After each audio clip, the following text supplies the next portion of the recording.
Hello అండి. Welcome to our channel. నేను మీ సిరి. మన ఛానల్‌కి కొత్తగా వచ్చినట్లయితే మన ఛానల్‌ని సబ్స్క్రైబ్ చేసుకోండి. నచ్చితే ఈ వీడియోని లైక్ చేయండి. అలాగే మీకేమనిపించిందో కామెంట్ చేయండి. ఇక కథలోకి వెళ్ళిపోదాం. 'ధరణి కళ్యాణం' పార్ట్ 24. దాత్రి అని కళ్యాణి దాత్రి గది డోర్ తట్టింది. తలుపు తెరిచి చిరునవ్వు పులుముకొని రండి ఆంటీ అని పిలిచింది దాత్రి. ఇద్దరూ అలా కూర్చున్నారు. ఆంటీ ఏంటిలా వచ్చారు? పిలిస్తే నేనే వచ్చేదాన్ని కదా అని అడిగింది దాత్రి. అత్తయ్య అని పిలవచ్చు కదరా అని అడిగింది కళ్యాణి. కళ్ళల్లో నీళ్లు తిరిగాయి దాత్రికి. దాత్రి కంగారుగా దాత్రి భుజం మీద చేతిని వేసింది కళ్యాణి. భవిష్యత్తులో పిలుస్తానో లేదో చూద్దామా ఆంటీ అని అంది దాత్రి. మమ్మల్ని క్షమించమ్మా అని అంది కళ్యాణి. ఆంటీ ఏంటి ఆ మాటలు? మిమ్మల్ని క్షమించడం ఏంటి? అంతా విధిరాత. రాసి పెట్టలేకపోతే మనమేం చేస్తాం చెప్పు? మీరు దిగులు పడకండి అని అంది దాత్రి. సూర్య అంటే నీకు ఇష్టమే కదమ్మా, ఇంకా సూర్య మీద ప్రేమ అలాగే ఉందా అని ఆతృతగా అడిగింది కళ్యాణి. సూర్యగారు ఎప్పుడొస్తారు అని అడిగింది దాత్రి. దాత్రి ఏమి చెప్పాలి అనుకోవట్లేదని అర్థమైంది కళ్యాణికి. సాయంత్రం వస్తాడు దాత్రి అని అంది కళ్యాణి. ఆంటీ నేను కొంచెంసేపు మీ ఒడిలో పడుకోవచ్చా అని అడిగింది కళ్యాణిని చూస్తూ. నేను నీ అత్తయ్యనే, నువ్వు ఒప్పుకున్నా ఒప్పుకోకపోయినా ఇది నిజం అని దాత్రి తలని తన ఒడిలోకి తీసుకుంది కళ్యాణి.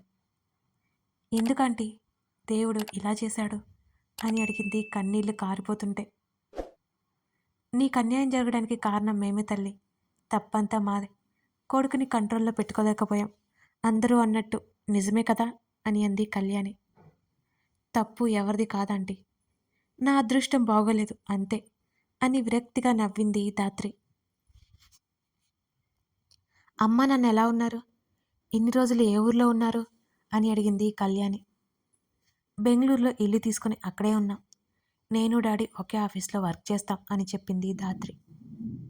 మీ అమ్మా నాన్నకి మా మీద కోపం ఇంకా ఉందా అని అడిగింది కళ్యాణి. తెలియదు అంది దాత్రి. నువ్వు ఇక్కడికి వస్తున్నట్టు తెలుసా వాళ్ళకి అని కళ్యాణి అడుగుతుంటే, తెలిస్తే పంపరు కదా ఆంటీ అంది దాత్రి. నా సూర్య కోసమే వచ్చావని దేవి చెప్పాడు. నువ్వు ఏమి చేయాలి అనుకున్నా నేనున్నాను సరేనా అని అంది కళ్యాణి. హా అంది దాత్రి. దాత్రి తల నిమురుతూ ఉండిపోయింది కళ్యాణి. ఒక చేతిని ధరణి చుట్టి వేసి మరొక చేత్తో ఫోన్ పట్టుకుని చూస్తూ ఉన్నాడు గగన్. కళ్ళు మూసుకొని అతని ఎద మీద తల పెట్టుకుని పడుకుంది ధరణి. ఆమె ఆలోచనలన్నీ పెళ్ళైన తర్వాత నాటికి వెళ్ళిపోయాయి. తను మొదటి రాత్రికి ఇప్పటికీ చాలా తేడా ఉంది. అప్పుడు తన కంటిలో బాధతో కన్నీరు, ఇప్పుడేమో ఆనందంతో కన్నీరు. మార్పు ఎక్కడా? గగన్లో కొంత మార్పు వచ్చింది నిజమే, మరి తనలో వచ్చిందా? తనలో కూడా వచ్చింది. అప్పుడు అతని సాన్నిధ్యం అంటే భయం, బాధ. ఇప్పుడు అలా లేదు. కంగారుగా ఉంది కాదనట్లేదు తను. కానీ అతన్ని తన మనసు అంగీకరించింది. అతని స్పర్శని అనుభూతి చెందుతోంది. మార్పు చాలా వరకు తనలోనే ఉంది. ఇంకా తను మారాలి, అతన్ని మార్చాలి. అది ఒక్కనాటితో విడిపోయే బంధం కాదు, జీవితాంతం ఒకరికొకరుగా కలిసి ఉండే బంధం. తనంటే అతనికి నమ్మకం ఉంది, ఇష్టం ఉంది. మరి ప్రేమ ఏమో తనకి తెలియట్లేదు. త్వరలోనే అది కూడా పుట్టించాలి. అతను తనవాడు. తన శరీరం మనసు అతనికి అంకితమిచ్చింది. మరి అతని మనసు? కొన్ని చిక్కువిడిన ప్రశ్నలకు సమాధానం వెతుక్కోవాలి తను. అతన్ని అర్థం చేసుకోవాలి. ఇప్పటికీ అతను అర్థం కావడం లేదు. కొందరంతే అర్థమయ్యి కానట్టే ఉంటారు. తామిద్దరం జీవితాంతం సంతోషంగా ఉండాలి అంటే అతన్ని అర్థం చేసుకోవాలి. కనీసం అర్థం చేసుకోవడానికి ప్రయత్నం చేయాలి. అతనికి అనుగుణంగా తను మారాలి. తనకి ప్రేమ అందించేలా అతన్ని మార్చుకోవాలి కూడా. కేవలం ఇష్టంతో అతని సాన్నిధ్యంలో ఉంటేనే ఇంత బాగుంటే, అతని ప్రేమ పూర్తిగా తనదై అతని సాన్నిధ్యంలో ఉంటే ఇంకా ఎంత బావుంటుంది. శరణ్ తన పట్ల ప్రవర్తించిన తీరును బట్టి కోపంతోనూ, బాధతోనూ గగన్ని ముందు తన బాధంతా వెళ్ళపెట్టింది. తను మాట్లాడింది. అతనితో ఎంత బాగా మనసులో ఉన్నది చెప్తే అంత బాగా అర్థం చేసుకుంటాడు. లేకపోతే ఎదుటి వాళ్ళ ఫీలింగ్స్ అతనికి అక్కర్లేదు. అతను ఎదుటి వాళ్ళ ఫీలింగ్స్ పట్టించుకోడు. పట్టించుకోవాలంటే ముందు అతనికి తెలియాలి కదా! తెలియాలి అంటే అతనితో అన్నీ పంచుకోవాలి కదా! ధరణిని చూసిన గగన్‌కి ఆలోచిస్తున్నట్టు ధరణి కనుపాపలు అటు ఇటు కదులుతూ, ఆమె పెదవులు సన్నగా వణుకుతూ, ఆమె కనుబొమ్మలు దగ్గరికి దూరం జరుగుతూ, ఆమె శ్వాస తీసుకోవడం క్లియర్‌గా తెలిసాయి. ఆమెని చూస్తున్న కొద్దీ అతనికి చూడాలనిపిస్తోంది. ఒక అమ్మాయి పట్ల ఇలాంటి భావం ఎన్నడూ లేదతనిలో. బహుశా పెళ్లి చేసుకున్నాడని మాత్రమే. అయినా ఇలా? కాదు కాదు. ఇంకా ఏదో ఉంది. ఏంటది? తనకి సమాధానం దొరకలేదు. కళ్ళు తెరిచి గగన్ని చూసింది ధరణి. అతను సరిగ్గా అప్పుడే ధరణి ముఖం వైపు చూశాడు. సిగ్గుతో ధరణి రెప్పలు వాలిపోయాయి. గాడ్, నువ్వేంటిలా ముడుచుకుపోతావు? నా ఫ్రెండ్స్ లవర్స్ని ఎంతమందిని చూశాను. వాళ్ళకి పెళ్లికి ముందే ఫిజికల్ రిలేషన్ ఉంటుంది కానీ చాలా క్లోజ్గా ఉంటారు. నువ్వు చాలా డిఫరెంట్ అన్నాడు ఆశ్చర్యంగా చూస్తూ. నోటి మీద చేతులు రెండు అడ్డు పెట్టుకుని ఆశ్చర్యంగా చూస్తోంది ఈ ధరణి. ఆమెను అలా చూసి నవ్వాడు గగన్. ఇక నేను వెళ్తాను. దూరం జరిగింది ధరణి. గగన్ వెళ్ళనివ్వలేదు. ప్లీజ్ అండి అంది క్యూట్గా ముఖం పెట్టి. వెళ్ళి ఏం చేస్తావు? ఆమె నడుము చుట్టూ చేతులు వేసి దగ్గరికి లాక్కున్నాడు గగన్. వదలండి అంది ధరణి. కుదరదు అని చెప్పాడతను. లంచ్ టైం అయిపోయింది. అందరూ లంచ్కొస్తారు. అక్కడ లేకపోతే ఏం బాగుంటుంది చెప్పండి అంది ధరణి. నువ్వు దేనికి? మెయిడ్స్ ఉన్నారు కదా అన్నాడతను విసుగ్గా. ఉన్నారు, కానీ ఇంట్లో అందరికీ నా చేత్తో వడ్డిస్తే నాకు ఇష్టం అంది చిన్నగా. సరే అన్నాడు. లేచి కూర్చొని దిగేంతలో ఆమె చీర కొంగు పట్టుకుని లాగాడు. అతని మీదకు వాలిపోయింది ధరణి. వెళ్ళమన్నారు? ఏంటిది? అంటూ చీర కొంగు వెనక్కి లాక్కుంటూ అడిగింది. ఒక కిస్ ఇచ్చి వెళ్ళు అన్నాడు గగన్. కంగారుగా తల అడ్డంగా ఊపింది ధరణి. ఇస్తేనే వెళ్ళనిస్తాను అని చెప్పేశాడతను. నా వల్ల కదండి, ప్లీజ్ వదలండి అని అంది. ఆమె ముఖంలో కంగారు ఇట్టే కనిపిస్తోంది గగన్కి. నో, ఖచ్చితంగా ఇవ్వాల్సిందే అని మొండిగా పట్టుబట్టాడు. కావాలంటే మీరే పెట్టుకోండి అని తలదించుకుంది. పెట్టి తీరాల్సిందే నువ్వు సీరియస్గా చెప్పాడు గగన్.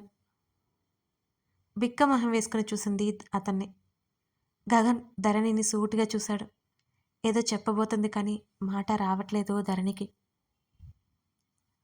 ఏంటి అని అన్నాడతను.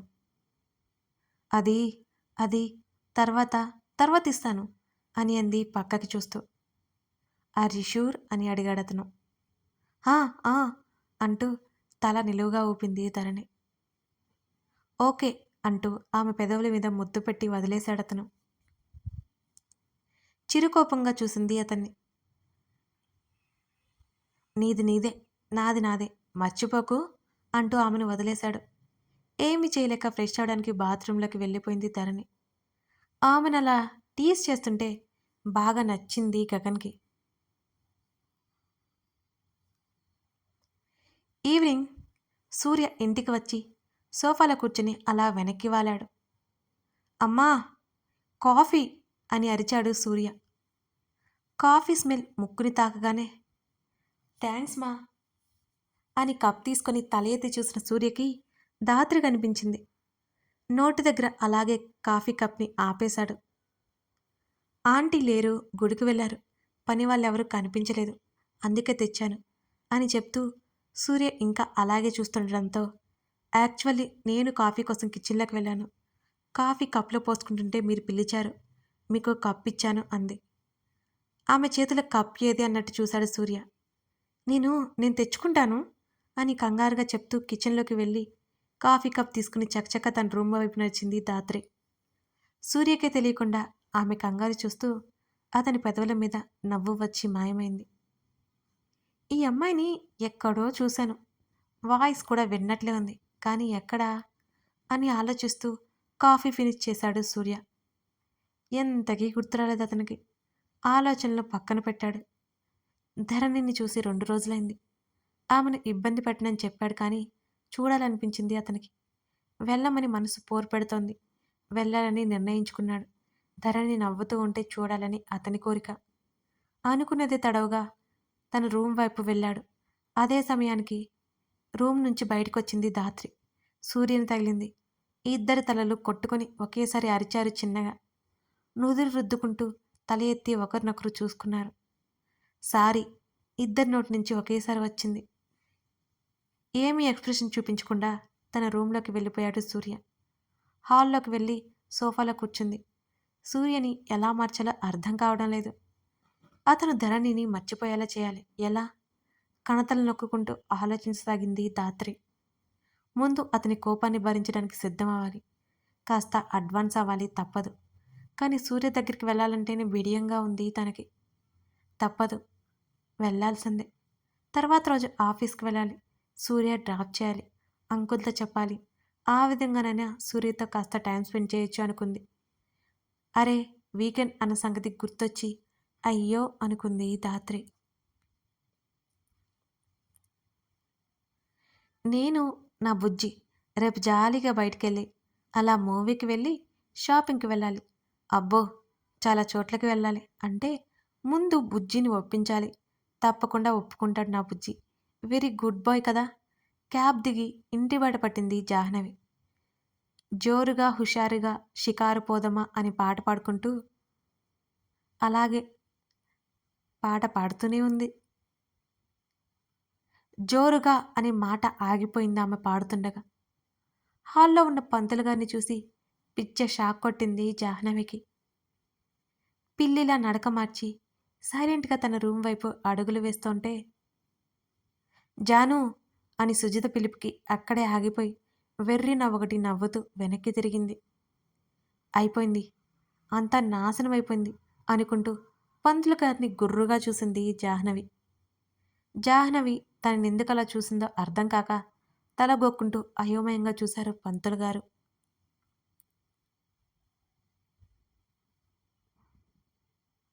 సూర్య ఫ్రెష్ అయి బయటికి వెళ్ళేది చూసింది ధాత్రి. ఆమెకేం చెప్పలేదతను. అతన్ని ఏమీ అడగలేదామె. కార్ తీసుకుని వెళ్లకుండా బైక్ స్టార్ట్ చేసి హెల్మెట్ పెట్టుకుని బైక్‌ని ముందుకురికించాడు సూర్య. ఏదైనా పని మీద బయటికి వెళ్తున్నాడేమో అని అనుకుంది ధాత్రి. కానీ ఆమెకు తెలియదు అతను ధరణిని చూడ్డానికి వెళ్తున్నాడు అని. ధరణి, నువ్వు ఫోన్ లిఫ్ట్ చేయట్లేదంట కదా! నీకోసం నీ ఫ్రెండ్ కాల్ చేసింది అంది మాళవిక. వస్తున్నా అత్తయ్య అంటూ ల్యాండ్‌లైన్ దగ్గరికొచ్చింది ధరణి. ల్యాండ్‌లైన్ నెంబర్ తను ఎవరికీ ఇవ్వలేదు. తన ఓల్డ్ ఫోన్ పోయింది. ఇప్పుడు ఉంది గగన్ ఇచ్చిన న్యూ ఫోన్. నా నెంబర్‌కి ఎవరు ఇవ్వలేదు. తనకి ఎవరు ఫోన్ చేస్తుంటారో అనుకుంటూ చెవి దగ్గర పెట్టుకుంది ధరణి. హలో! ఎవరు? అని అడిగింది ధరణి. ధరు అని అటువైపు నుంచి సూర్య గొంతు వినిపించింది. ఆ గొంతు విని బిగుసుకుపోయింది ధరణి. ధరణి అని పిలిచాడు. మాలవిక ఆమెకి అతి దగ్గరగా ఉండడంతో సర్దుకుని సూర్యకాంతం నువ్వేనా అని అడిగింది. ఆ దరువు అని నవ్వాడు. ఎందుకు కాల్ చేశావు అని అడిగింది చిన్నగా, మొత్తంగా ముఖం మీద నవ్వు చెరగనీయకుండా. ఎలా ఉన్నావు దరు అని అడిగాడు సూర్య. మొన్నే కదా చూశావు, ఈలోపు ఏమైపోతాను? చిన్నగా అడిగినా సీరియస్గా అడిగింది. నేను చూడాలని ఉంది దరు అన్నాడు సూర్య. సూర్య ఇరిటేట్ చేయకు, ఫోన్ పెట్టే అంది. ఒక్కసారి చూస్తాను ప్లీజ్, బయటికి రా దరు అన్నాడు. సూర్య ఏం చేస్తున్నావో నీకైనా తెలుస్తుందా? ఎందుకిలా ఇబ్బంది పెడుతున్నావు నన్ను అని అడిగింది. దరు ఒక్కసారి చూసి వెళ్ళిపోతాను. నిన్ను చూడకుండా ఉండడం నా వల్ల కావట్లేదు. ప్లీజ్ బయటికి రా. ఒకే ఒక్కసారి దూరం నుంచి చూసి వెళ్ళిపోతాను అన్నాడు బ్రతిమాలతో. నేను రాలేను సూర్య, వెళ్ళిపో. అర్థం చేసుకో సూర్య, నేను నా అత్తవారింట్లో ఉన్నాను. నాకంటూ కొన్ని రెస్పాన్సిబిలిటీస్ ఉన్నాయి. కొన్ని వాల్యూస్ ఉంటాయి. ఎలా పడితే అలా ఉండలేను. నా వల్ల ఏ మిస్టేక్ జరిగినా అత్తింటి వారి గౌరవ మర్యాదలకు భంగం కలుగుతుంది. అర్థం చేసుకో అంది ధరణి. నువ్వు వస్తున్నావు ధరు అని కాల్ కట్ చేశాడు సూర్య. బలవంతంగా నవ్వు నటిస్తూ, నా ఫ్రెండ్ సూర్యకాంతమత్తయ్య, ల్యాండ్‌లైన్ నెంబర్ ఇచ్చాను. ఒకసారి నా న్యూ ఫోన్ నెంబర్ తెలియదు దానికి. అందుకే చేసింది అంది ధరణి. ఫోన్ లిఫ్ట్ చేయట్లేదు నువ్వు అని అన్నది. నా వాయిస్ విని భయపడిందేమో అని నవ్వింది మాళవిక. ధరణి కూడా నవ్వు రాకపోయినా కష్టంగా నవ్వింది. తన గదిలోకి వెళ్ళిపోయింది. సూర్య ఎంత మొండివాడో తనకి తెలుసు. కానీ ఇప్పుడు తను మెత్తబడి వెళ్తే సూర్యకి అడ్వాంటేజ్ ఇచ్చినట్టు అవుతుంది. తను వెళ్ళకూడదు. అప్పుడే సూర్య తెలుసుకుంటాడు. తను ఎప్పటికీ అతనికి సొంతం కాదని తెలుసుకుంటాడు. వేరొకరు సొత్తని ఎందుకు తెలుసుకోలేకపోతున్నాడు సూర్య? గగన్ బయటికి వెళ్ళడంతో కాస్త బోరుగా అనిపించింది ధరణికి. అప్పటికే టైం 7 అయిపోయింది. గగన్‌కి కాల్ చేసింది. అతను ఏమనుకుంటాడో అని భయపడుతూనే. అతనితో మాట్లాడాలని, ఇంటికి రమ్మని చెప్పాలి అనుకుంది. వర్షం వచ్చే సూచనలున్నాయి. అందుకే ఆమె భయం. కాల్ లిఫ్ట్ చేసి హలో అన్నాడు గగన్. ధరణి టెల్ మీ. చాలా ఆలస్యమైపోయింది. వర్షం వచ్చేలా ఉంది. ఇంటికి రాలేదని కాల్ చేశాను. ఏదో పాఠం అప్పజెప్పినట్టు దబదబా చెప్పేసింది ధరణి. సరే సరే వస్తున్నాను. జస్ట్ 10 మినిట్స్ నవ్వాడతను. అలాగే జాగ్రత్తగా రండి అని కాల్ కట్ చేసింది. అప్పటికి ఒక్కొక్క చినుకు రాలుతోంది. సన్నటి మెరుపులు ఉరుములు వచ్చేస్తున్నాయి. కాస్త లేట్‌గా ఇంటికొచ్చాడు గగన్. అతను చెప్పిన 10 నిమిషాలు కాస్త అరగంట అయింది మరి. వచ్చారా రండి. తల తడిచింది. గబగబా టవల్ తెచ్చి అతన్ని కూర్చోబెట్టి మరీ తల తుడుస్తోంది ఆమె. కాల్ ట్రబుల్ ఇచ్చింది ధరణి. లేట్ అయిందని అన్నాడు. వాన పెద్దదవక ముందే వచ్చేశారు. లేకపోతే పూర్తిగా తడిచిపోయేవారు అంటూ అతని తల తుడవసాగింది. తల ఎక్కడ తడిచింది లైట్‌గా అంతే. అది డ్రై అయిపోయింది కూడా అన్నాడతను. లేదండి కాస్త తడిగా ఉంది. ఇలాగే ఉంటే జలుబు చేస్తుంది అని శ్రద్ధగా తుడుస్తోంది ధరణి. ఆమె నడుము చుట్టూ చేతులు వేసి దగ్గరికి లాక్కున్నాడు గగన్. అవునవును తల తడిచిపోయింది. తుడువు సరిగ్గా అంటూ ఆమెను అంటిపెట్టుకుని ఆమె హృదయం మీద తలపెట్టుకున్నాడు. ధరణి బయటికి రాలేదని సూర్య అక్కడే ఉంటే ధరణి పరిస్థితి ఏంటి? సూర్య అక్కడ ఉన్న విషయం గగన్‌కి తెలిస్తే ఏమవుతుంది? ఇవన్నీ తెలుసుకోవాలి అంటే తర్వాత భాగం కోసం చూడాల్సిందే. ఈ స్టోరీ నచ్చితే ఓ చిన్న లైక్ చేయండి. మీ లైక్స్, కామెంట్స్ కోసం నేను చకోర పక్షి కంటే ఘోరంగా ఎదురు చూస్తున్నానన్నమాట. Thank you.